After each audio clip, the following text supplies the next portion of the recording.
زما په وړاندې زما د 15 کالو بچی دی ما نه راخ کو هغه ما پسې چغې والې او هغه بچی چې اوس هم تاسو وګورئ د هغه د خپې داسې دي مګر ما خو بیا هم ستا د دین چې کوم دی جنډا پرېوتو ته نه ده پرېښودې ما خو بیا هم ستا لمن راټینګه کړې ده یا رسول الله دی ما ته چې کوم دی د جیل په د هغې الفاظ دي دا ما په دې غوږونو باندې اورېدلي دي چې دی ما ته د جیل په دې دروازه کې قرآن کیدي او راته وایي چې راشه دی د پاسه خپه کېده او بهر ته وځه نو آزاد دی وایي زه ورته وایم چې مونږ د قرآن له په سینه کې ځای ورکړی دی دا خو شپږ اتیا کاله قید دی چې په زرګونو کلونه قید شي بیا به هم زه په دې قرآن خپه کېنهدم دی له مونږ خپله سینه کې ځای ورکړی دی نو یا رسول الله ما خو بیا هم ستا د دین جنډا ښکته کېدو ته نه ده پرېښې زه خو بیا هم ستا په لمن پورې چې کوم دی ما ځان تړلی دی نو یا رسول الله که تاسو جاړئ ستاسو مبارکو سترګو مبارکو کې اوښکې وي نو دا اوښکې به ما ختمه کړي دا به زه برداشت نه کم لہذا هر څه برداشت کوم د دې هر ظلم برداشت کوم خو ستاسو په دې سترګو مبارکو کې اوښکې نشم برداشت کولی وي زما جانان ما ته د اوښکو په هغه لړۍ کې وفرمایل چې عافیه ما د خپل امت بې حسي جړی زما دا اوښکې زما د امت د وجې نه دي دا زما امت دومره بې حسه شو دا دومره بې بسه شو چې په زرګونو دي په کروڑونو دي په اربونو دي هر اسلحه شته هر یو طاقت شته بهترین فوجونه شته هر یو څیز شته د خپلې خور او د خپلې لور تپوس قدر هم نشي کولی بس که عزتمندو د دې بې حسه نه ځان بهر ته راوباسئ تر کومې به د دې ذلیلانو چې چا د خپل قوم سوداګانې وکړې موږ به د دې دپاره چغې وهو په دې جرم کې به ورسره ځان شریکو په ایمان درته وایم دغه مرد کلندر یو سړی و یو شخصیت و په خپو باندې معذور و ویل چیر نه بغیر ګرځېدی نه شو خو چې ایماني غیرت او طاقت او پکې بار شی د دې غلامۍ نه خپل چې کوم دی څوک د دې غلامي چې دا د دې بې یقینۍ نه دا بې یقیني چې دا د غلامۍ نه بدتر ده چې زه خو سم نشم کولی ما سره لاس کې څه دي ته هر څه کولی شي ولې نشي کولی خو ته میدان ته خو په دغې توکل باندې راوځه یوازې یو شخصیت و په ایمان راته ووایه د دنیا نقشه یې بدله کړه که بدل یې نه کړه د دې قوم مزاج یې بدل کړه که بدل یې نه کړه یو کس و یو په خپو باندې معذورو مګر د قوم مزاج یې بدل کړه نن هغه قوم چې هغې به چې کوم دی معمولي هم داسې خبره راغله هغه به تتر بتر شو نن یې سینې د حضور د دین دپاره ګولو ته نیولي او دا عزتمندو تاریخ جوړیږي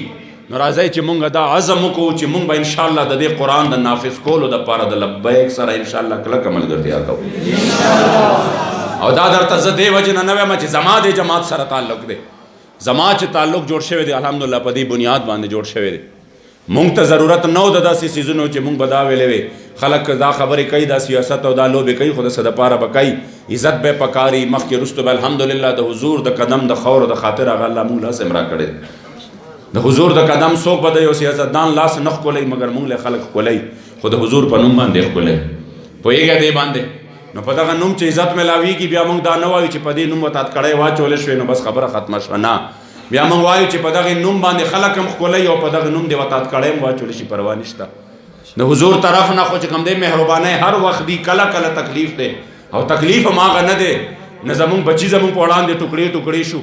نه زمونږه راشه اسلافو چې کوم تکلیفونه تیر کړي موږ تصور هم نشو کولی کفایت الله کافي د 85 سال په عمر کې په وجود باندې اسری ګرځي ګرمې استری انګریز په والا ګرمې استری ږدي او بیا والا په هغې زخمونو باندې مرچکې دوړی او بیا په سبا لی ورته د پانسۍ پړې تیار کړی دی او دا مبارک چې سبا راځي انګریزان تماشه کوي چې نن به زمونږ نه څه غواړي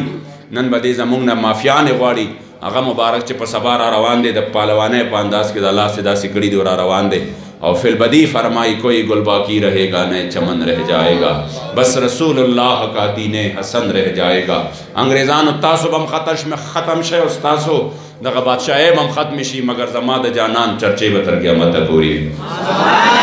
څوارلس نیم سوه کاله پس بم واړه واړه ناست دي د ساتال په جومات کې به ناست دي زما د جانان چرچے به کوي زما د محبوب نوم به اخلي زما د جانان په نوم اورېدو باندې به څوارلس نیم سوه کاله پس هم په لاهور مسجد رحمت للعالمین کې خلک خپلې سینې ګولو ته پیش کوي همدارنګې وزیرآباد کې به ځان د ګولو باران کې د تاجدار ختم نبوت زنده باد نعره وایي څوارلس نیم سوه کاله پس بم زما د جانان ذکر وي د خپو مبارکو په خاورو به هم نوجوانان خپل ځانونه قربانوي او ستا به نوم و نشان ختم شي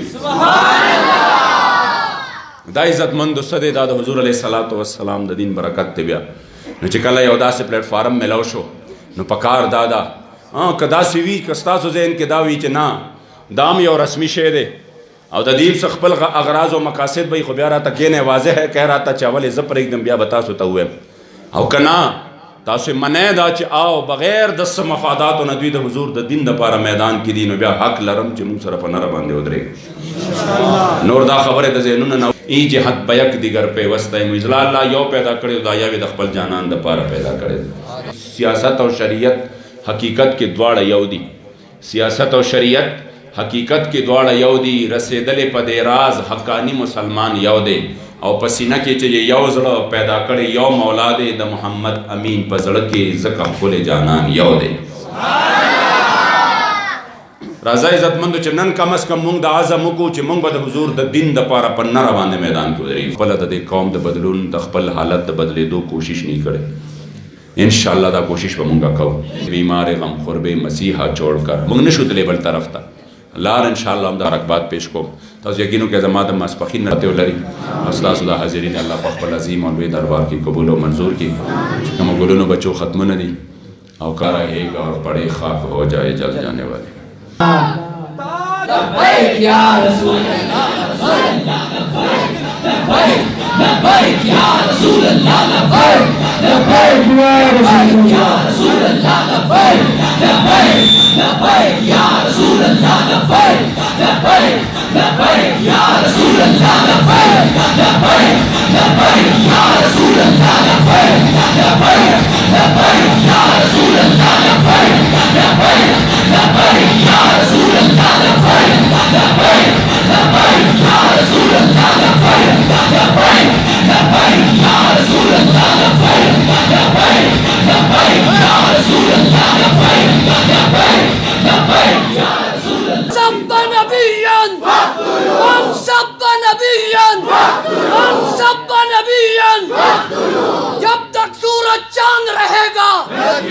رضوی تیرا نام جب تک سورج چاند رہے گا